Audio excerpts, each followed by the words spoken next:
Assalamu alaikum to everyone. I'm Noor Zainab Amjad, the host of the day. جیسے کہ آپ سب جانتے ہیں کہ ہمارا سیکنڈ سیشن ہے جو کہ شباب پریزنٹ کریں گی اور جو کہ ملیریا پر ہے. سو شباب کا جیسے کہ انٹروڈکشن تو سارا ڈاکٹر سائمہ دے چکی تھی، اس لیے آئی ڈونٹ تھنک کہ مزید انٹروڈکشن کی کوئی نیڈ ہے. سو شباب آپ کائنڈلی اپنا لیکچر اسٹارٹ کریں.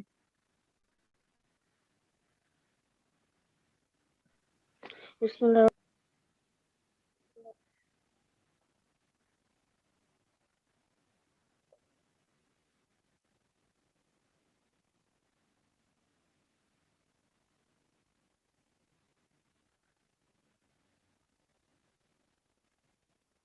ہیلو شباب.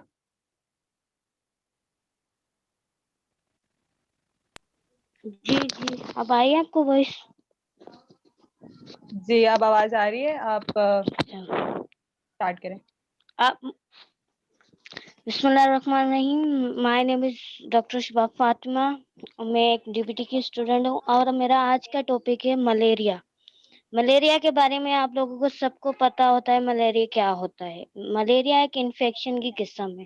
سب سے پہلے ہمیں یہ پتا ہونا چاہیے انفیکشن ہوتا کیا ہے. انفیکشن کا نام سے ہی ہمیں پتا پڑ رہا ہے کوئی باہر کی چیز ہمارے جسم کے اندر انٹر ہونا جو ہمارے امیونٹی سسٹم کو ویک کرے، اسی میں اور کوئی ایک ایسی پیتھولوجی پیدا کرے جس سے کوئی اور ڈفرینٹ کازز پیدا ہوں، جیسے کہ ملیریا، ٹائیفائڈ اور دیگر بیماریاں. اس کے بارے میں آپ کو سب سے پہلے بتا دیجیے ملیریا سب سے بڑی ہماری انفیکشن ڈیزیز ہے. اور اس کے بارے میں ہم یہی جانتے ہیں کہ ملیریا ایک فیور ہوتا ہے اور یہ ہماری کمیونٹی کی وجہ سے ہوتا ہے. یہ ہماری کمیونٹی ڈیزیز ہی مانی جاتی ہے. کمیونٹی ڈیزیز کیسے؟ جیسے کہ ہم اکثر یہی سنتے ہیں کہ ہم ایسے ماحول میں کچھ پیشنٹس آتے ہیں یہی کہتے ہیں کہ ہم بچپن سے آتے رہے ہیں، ہمیں کوئی ایسی ڈیزیز نہیں ہوتی، یہ ہمارا ماحول ہے. وہ آلودگی کے ماحول میں رہتے ہیں اور صرف وہ اتنا ریزسٹنٹ کر کے یہ بیکٹیریا لے کے آتے ہیں کہ جو سیویرٹی کی طرف چلا جاتا ہے. سب سے پہلے یہ سیویرٹی کی طرف کیسے جاتا ہے؟ جیسے کہ اگر کسی انسان کو یہ ملیریا کے سمٹم ظاہر ہوتے ہیں تو وہ آٹومیٹکلی خود ہی 2 پیناڈول کھا لیتا ہے. اسے یہ نہیں پتا ہوتا ہے کہ یہ سمپل فیور ہے یا ملیریا کی وجہ سے ہو رہا ہے. ملیریا ہمیشہ ہمارے انوائرمنٹ کی وجہ سے ہی بڑھتا ہے. انٹروڈکشن میں ہے کہ ملیریا از اے ماسکیٹو بائٹ. جو ماسکیٹو بائٹ ہوتی ہے، ملیریا ایسے ہوتا ہے کہ جب ماسکیٹو میل بائٹ کر جاتا ہے اسی بائٹ کے اوپر ایک فیمیل ماسکیٹو آتی ہے، جو وائرس ہوتا ہے وہ ان کے سلائیوا کے اندر ہوتا ہے.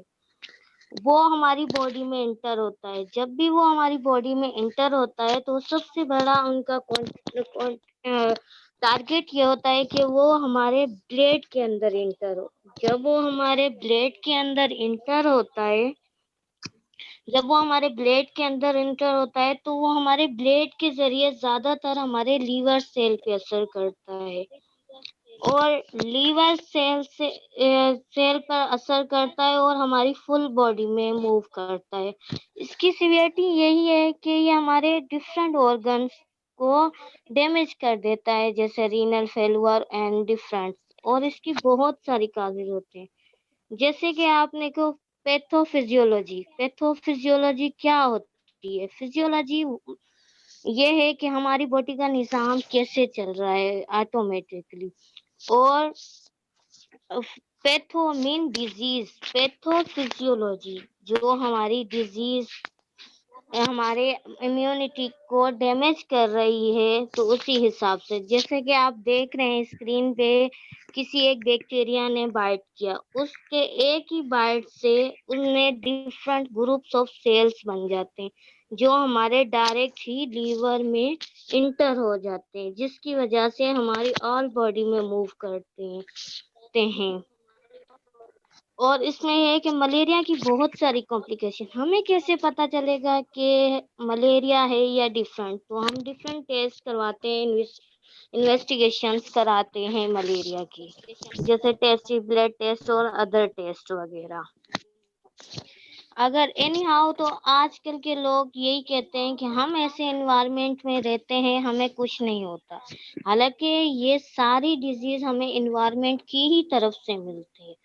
لوگ یہ کہتے ہیں کہ ہم بچپن سے ہی ایسے ماحول میں رہے ہیں، ہم صرف 2 پیناڈول کھاتے ہیں اور ہم صحیح ہو جاتے ہیں، حالانکہ وہ اتنی سیویرٹی کی طرف چلا جاتا ہے کہ وہ خود نہیں جان سکتا کہ اس کی یہ غلط فہمی اس کو کسی بھی آرگن کو ڈیمیج کر سکتی ہے. ہم فزیکل ایگزامینیشن کراتے ہیں، ملیریا پیراسائٹ ٹیسٹ کرواتے ہیں اور ڈفرینٹ کرتے ہیں. یہ ڈفرینٹ قسم کی کمپلیکیشنس ہوتی ہیں. سب سے پہلے ایسے لگتا ہے ہمارے ریسپائریٹری ٹریک میں جاتا ہے، انفیکشن کراتا ہے، ہمارے نمونیا کراتا ہے، میلس اور ڈفرینٹ ٹائیفائی یا فیور وغیرہ کراتا ہے. سب سے پہلے ہمیں اس کی ٹیسٹ اور پریونشن پہ جانا چاہیے. جیسے کہ جیسے ملیریا، اگر ابھی تو گرمی کا موسم ہے، آپ کو پتہ ہے یہ ملیریا کی ڈیزیز بہت حد سے زیادہ ہی بڑھ جائے گی، تو اسی کے پیشنٹ بھی آئیں گے. سب سے پہلے کہ ہمیں اپنی کمیونٹی کو صاف کرنا چاہیے، مگر بالآخر لوگ یہی کہتے ہیں کہ ہم بچپن سے ہی ایسے ماحول میں رہتے ہیں، ہمیں کچھ نہیں ہوتا. ماسکیٹو اندر ہمارے باڈی میں کرتا کیا ہے، وہ اپنا ایک گروپ بنا لیتا ہے، ڈفرنٹ آف گروپس بنا لیتا ہے. اس گروپ کے تحت وہ ہماری فل باڈی میں چلا جاتا ہے. تو اس کے بہت سارے ڈیز ہوتے ہیں، جیسے 6 ڈیز ہوتے ہیں، 12 ڈیز ہوتے ہیں، یہاں تک کہ 28 ڈیز کی بھی ان کی سائیکلنگ ہوتی ہے، ڈفرینٹ سائیکلنگ ہوتی ہے. سب سے زیادہ ڈینجرس بات یہ ہے کہ یہ ایز اے میل ماسکیٹو نہیں، فیمیل ماسکیٹو سے ڈیزیز انفیکشن بڑھتا ہے. تو فیمیل ماسکیٹو سے بڑھتا ہے. یہ ایز اے ہوسٹ سیل ہوتا ہے جو ہماری باڈی کے اندر انٹر ہوتا ہے، وہ اپنی ایک ٹیم بنا کے ہمارے لیور سیل اور ڈفرینٹ سیل کو ڈیمیج کرتا ہے. اس کے سائن اور سمپٹم کے بارے میں آپ کو بتاتی چلوں، جیسے کہ ہیڈ ایک ہوگا، اسکن ریشز ہو جائیں گی، systemic, muscular pain, back pain, stomach, spleen اور ڈفرینٹ. اور اس پہ ہم میڈیکیشن بھی دیتے ہیں. یہ ڈفرینٹ میڈیکیشن آپ کو پتہ ہے اینٹی ملیریا ہم دیتے ہیں، اور ان کے ڈفرینٹ نام بھی ہوتے ہیں. آج کل تو یہ ہے کہ ایز اے ڈاکٹر کی انویسٹیگیشن کیے بغیر ہی جو اسٹور والے یا کوئی ان ایجوکیٹڈ وہ اٹھا کے ٹیبلیٹ دیتے ہیں. کیا ان کو اتنا پتا ہے کہ ان کو ملیریا، مگر وہ ایز اے سمٹم کو دیکھ کر ہی اپنے حساب سے بڑھاتے ہیں. تو اس کے حساب سے یہ ہے کہ ہم یہ اتنے خطرناک بیماری ہم نے خود نے بنائی ہے، یہاں کے ہماری خود کی کمیونٹی نے بنائی ہے، نہ کہ دوسرے لوگوں نے. جب تک ہم ان کو پریونشن نہیں کریں گے، ہم ان کو مارنے کی یا ڈفرینٹ چیزیں نہیں کریں گے کہ تاکہ ہمیں ہو ہی نہیں. جب کوئی ڈیزیز ہمیں ہوں گی نہیں تو ہماری امیونٹی کیسے ویک ہوگی. کلینکل فیچر یہی ہوتے ہیں کہ ہمارے امونیا کرا دیتے ہیں، رینل فیلور کرا دیتے ہیں، اور ہم بلیک واٹر فیور کرا دیتے ہیں، اور بھی ڈفرینٹ ساری بیماریوں میں مبتلا کر دیتا ہے. اسٹارٹنگ ان سے ہوتی ہے، مگر ہمیں یہ ڈفرینٹ بیماریوں میں ان بھی کر دیتا ہے. ایک چھوٹا سا وائرس ہماری باڈی میں انٹر ہو کے اتنا ریزسٹنٹ ہو جاتا ہے جسے مینج کرنا ہمارے بہت مشکل ہو جاتا ہے. اس سے پہلے کہ ہم پہلے ہی مینجمنٹ کر لیں. اس کا management of malaria include following meanings. تو ارلی ٹریٹمنٹ، ماسکیٹوز کنٹرول، تو ہم اس کا ارلی میں ہی کر لیں تو ہمیں ادھر ہی پتہ چل جائے، یہاں تک کہ سیویرٹی کی طرف نہ بڑھے. جیسے کہ بلڈ ٹیسٹ، اور یہاں تک کہ ہم مہاری وغیرہ، ہم سندھیوں میں کہتے ہیں کہ مہاری وغیرہ لگا لیں، جس سے ہمیں ماسکیٹو میں مین پریونشن ملے گا، کہ مچھردانی کہتے ہیں اس طرح کی. اور اس میں بہت ڈفرینٹ سی قسم کے ہوتے ہیں، یہاں تک کہ ہمیں یہ نہیں پتہ پڑتا. ہمیں ڈفرینٹ کرنے کے لیے ہی یہ ڈائگنوسز، انویسٹیگیشنز اینڈ ڈفرینٹ چیزیں کرنی پڑتی ہیں. اینی ہاؤ میں یہ نہیں کہتی کہ ملیریا کی نام صرف ایک ڈاکٹر کو ہونی چاہیے، حالانکہ یہ ہر کسی کو پتہ ہونا چاہیے ملیریا کیا ہے، اس کے سمٹم کیا ہیں اور ہمیں کیا کرنا چاہیے. تو اسی حساب سے یہ ہے کہ ہم ٹریٹمنٹ میں میڈیکیشن دیتے ہیں، اینٹی ملیریا دیتے ہیں اور ڈفرینٹ چیزیں دیتے ہیں تاکہ ہم اپنی ملیریا کو مینیج کر سکتے ہیں. ٹریٹمنٹ کے حساب سے ہم ڈرگس دیتے ہیں، پروینشن دیتے ہیں. ڈرگس اور پروینشن وغیرہ ہم سے موسٹ دیتے ہیں. اور لاسٹ میں ہے کہ ہم اس کو ریزسٹنٹ بڑھنے ہی نہ دیں، تو اسی ریزسٹنٹ ہم خود بنا دیتے ہیں. یہاں تک کہ ہم اگر پرائمری میں اسے کنٹرول کر لیں تو ہمیں سیکنڈری اور ٹرشری کی طرف جانا ہی نہ پڑے ملیریا کی طرف سے. اوور آل میرے خیال سے آپ لوگوں کو سب کچھ سمجھ آ گیا ہوگا. اگر کوئی کوشچن ہے تو آپ مجھ سے پوچھ سکتے ہیں. Thank you.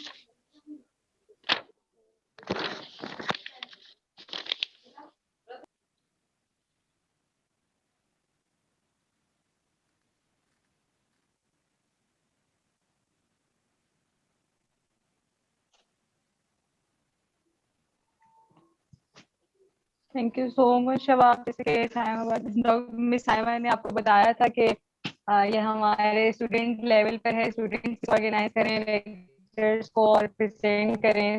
یہ ہمارے سب اسٹوڈنٹس کے ایفرٹس ہیں اور ہمیں چاہیے کہ ہم اپنے اسٹوڈنٹس کے ایفرٹس کو اپریشیٹ کریں. نہیں، اگر کسی کو کوشچن ہے تو آپ بھلے پوچھ لیں. کسی کو کوئی کوشچن؟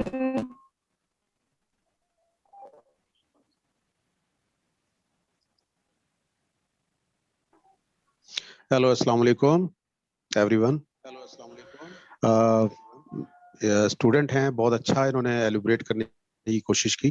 میں اپریشیٹ کروں گا ان کو کہ انہوں نے کانفیڈنس کے ساتھ بات کی اور کوشش کی کہ جو ٹاپک ہے ٹاپک کو لے کے چلیں. اصل میں ملیریا ایک اچھا بڑا ٹاپک ہے کیونکہ اب سیزن بھی ہے اور شروعات ہے اور انٹیریئر میں یہ کافی کر رہا ہے. تو لوگوں کو جب تک انڈرسٹینڈنگ نہیں ہوگی تو ملیریا ٹریٹ نہیں ہو سکتا. بہرحال ایک بہت اچھی کوشش تھی، مجھے بڑی خوشی ہوئی.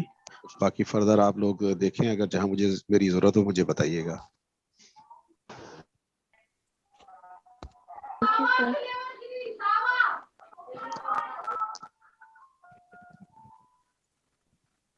اور کسی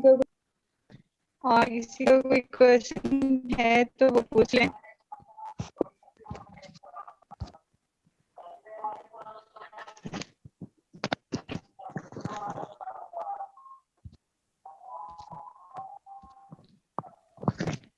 اوکے، آئی تھنک شباب کسی کو کوئی کوشچن نہیں ہے، سو سیشن کرنا چاہیے. ٹھیک ہے. Okay, thank you. Okay, thank you so much شباب.